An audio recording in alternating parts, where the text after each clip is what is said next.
Hey guys, um, I'm back. I have been putting off this video for probably a month,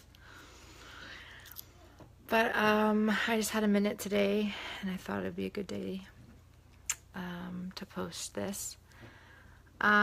So recently, God has been walking me through my biggest fear, and it took me a while to face it or even to kind of put a face to it. But it's kind of becoming more and more clear to me throughout the last couple of years. So I'm just going to take you back for a minute and kind of give you a little bit of the backstory. I grew up a pastor's kid, homeschooled, and ever since I can remember, I always remember feeling super alone. Tons of things, like I was never bullied, no one was ever mean to me, but I never felt like I had anybody who understood or knew me at my core or invested in me or knew me for more than just what was on the outside. I felt like I had everyone knew who I was or knew who my parents were or knew what I was supposed to be, but no one really knew the nitty gritty, what really made me me and what made me unique, or really liked the real version of me that was, if it didn't meet up to the expectations or the standards that were kind of placed on me. So that goes all the way back to really a long, long time ago. Fast forward many, many years of kind of that consistent feeling. And I feel like that fear began to take over my ability to trust God or to let God fill that need. I went off to college. Things were really dark with my family, and I didn't really have anybody. I had moved multiple times and lived in multiple different states by that point, and had lost all sense of kind of community and people that knew me. So I met a guy in college, and for the first time I felt like I had somebody who was willing to know me for me and take the time and make the effort and promised to be with me even if I wasn't perfect, and even though he saw how dysfunctional and crazy things were with my family. Things kind of progressed in that relationship.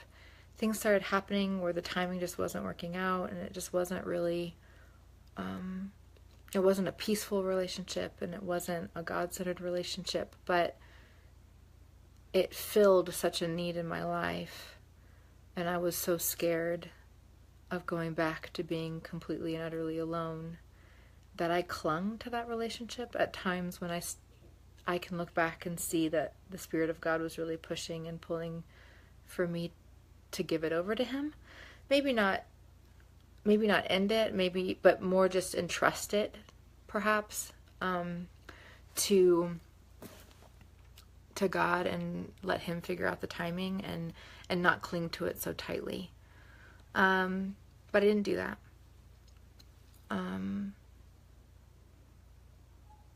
I really wrestled with God over that. And as I look back, I feel like I was putting off a lesson that God really, really wanted me to learn early on. So now, present day, that man walked out and left. Not only walked out and left, but claimed that he never cared. Claims that he never loved me. Claims that it was all just kind of a big mistake, and has kind of tossed that all out the window fairly casually. And I've had to kind of sit in the aftermath of all of that. And it's been incredibly crushing. but it's also been a huge wake-up call.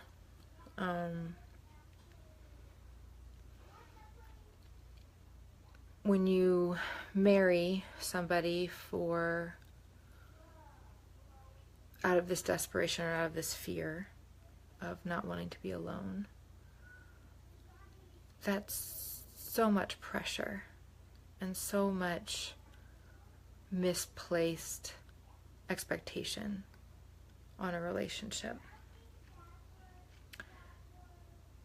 And I'm realizing that though I think it's horrible, and though I believe it to be tragic, and though I'm heartbroken, I also realize that in some really beautiful way, God is getting me to a place that I've never been able to get to before, where He is quite literally all I have.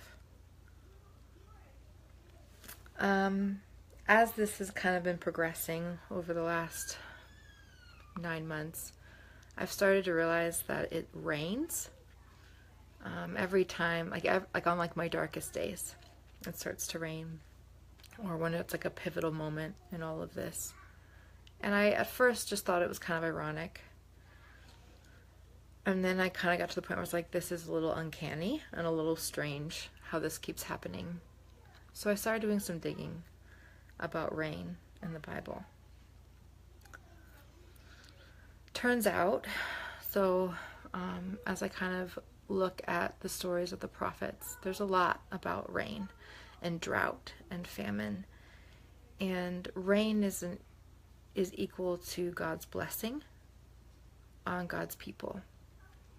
A spiritual mentor in my life started to tell me that it's actually incredibly significant because God called His people, the Israelites, into the land, the promised land. But the promised land is very unique compared to all the other ancient countries in that Middle East area, because it's the only country that has no access to constant supplies of water. In Israel, the only water they have is the Sea of Galilee, which has to be filled from the sky. They are completely reliant on rain, unlike Egypt and these other surrounding countries that had a river or some sort of constant water supply. And these last few months, I've had to just face the priorities in my life. And I've had to come and sit with the fact that I serve a God who is jealous, and I serve a God who purposely will lead us to places where we are totally and utterly reliant and desperate for Him. He puts us into these positions where we have to have Him show up, or we will not be able to survive. And the things that shift in us and the change that happens to our hearts in those places is not like anywhere else in our lives. So as I was reading about this, there was this one writer who was saying, often in our Christian lives,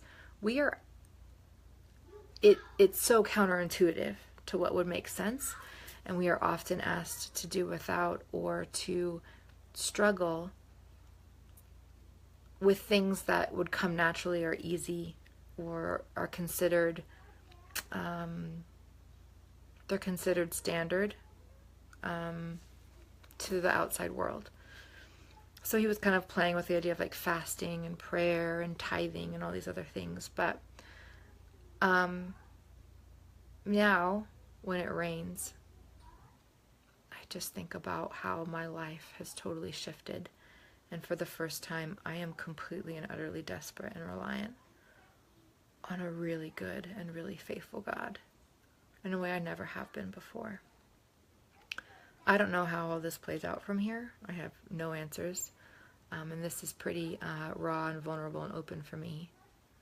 And I see how I set myself up, or I've had trouble letting go and getting to this place. But now that I'm here, I'm totally overwhelmed by God's faithfulness, and I'm every month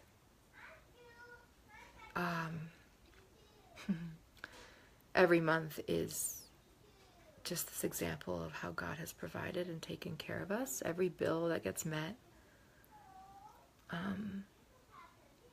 every little thing that falls into place, every minute where I feel at peace, it's just been really heavy, and really, really crazily calm and peaceful in the midst of things that are far from it, that are really horrifying and really hard. And learning to not look ahead, to not decide how this ends, but to keep my heart open and soft and willing to do whatever God calls me to do next.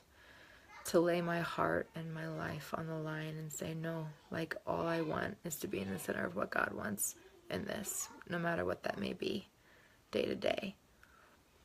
So right now, I sit and I feel like I'm in the middle of Israel, where I am totally and utterly reliant for rain. And if there are things that you guys are struggling with, or there are things that you're having trouble letting go of, or if your hierarchy in your life is a little bit out of whack, and there are things that you won't let go of, I would say, from personal experience, it's not worth it. Can I tell you something? There she is. Yes. Cassie was stuck and she was worried when she was all alone outside. So we let her in. Did you hear that? Cassie is safe and sound. Thank you, Kira. Thanks. With that, I'm out. I have children. God bless you all.